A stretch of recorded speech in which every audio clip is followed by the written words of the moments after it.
সালমান শাহ হত্যা মামলা, ডনের সঙ্গে 12 লাখ টাকার চুক্তি সামিরা আজিজের দাবি আইনজীবীর। দীর্ঘ 3 দশক পেরিয়ে গেলেও ভক্তদের কাছে নায়ক সালমান শাহর মৃত্যু আজও এক রহস্য। সম্প্রতি এই ক্ষণজন্মা নায়কের হত্যা মামলায় গ্রেপ্তার হয়েছেন এজাহারভুক্ত 4 নম্বর আসামি খলনায়ক আশরাফুল হক ডন। রোববার ভোরে হজরত শাহজালাল আন্তর্জাতিক বিমানবন্দরের ইমিগ্রেশন থেকে তাকে গ্রেপ্তার করা হয়।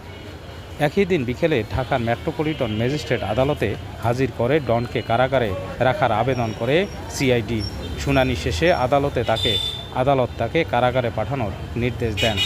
রাষ্ট্রপক্ষের আইনজীবী ওমর ফারুকি জানান, সালমান শাহর স্ত্রী সামিরার সঙ্গে শিল্পপতি ও সাবেক চলচ্চিত্র প্রযোজক আজিজ মোহাম্মদ ভাইয়ের গোপন সম্পর্ক ছিল।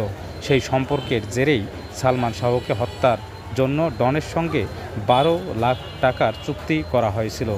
রাজসাক্ষী রিজভী আহমেদের দেয়া 164 ধারার জবানবন্দিতে এমন তথ্য উঠে এসেছে।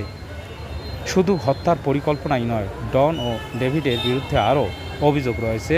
মামলা তুলে নিতে চাপ প্রয়োগের জন্য সালমান শাহর ভাই বিল্টুকে অপহরণের পরিকল্পনাও করেছিলেন তারা।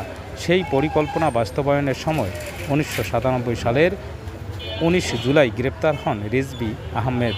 পরে একই বছরের 24 জুলাই সালমান শাহ হত্যার ঘটনায় আদালতে 164 ধারায় স্বীকারোক্তিমূলক জবানবন্দি দেন তিনি।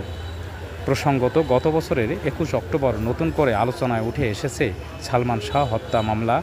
এদিন আদালতের নির্দেশে রাজধানীর রমনা থানায় হত্যা মামলা করেন সালমান শাহর মামা। সেই ধারাবাহিকতায় এবার গ্রেপ্তার হলেন ডন।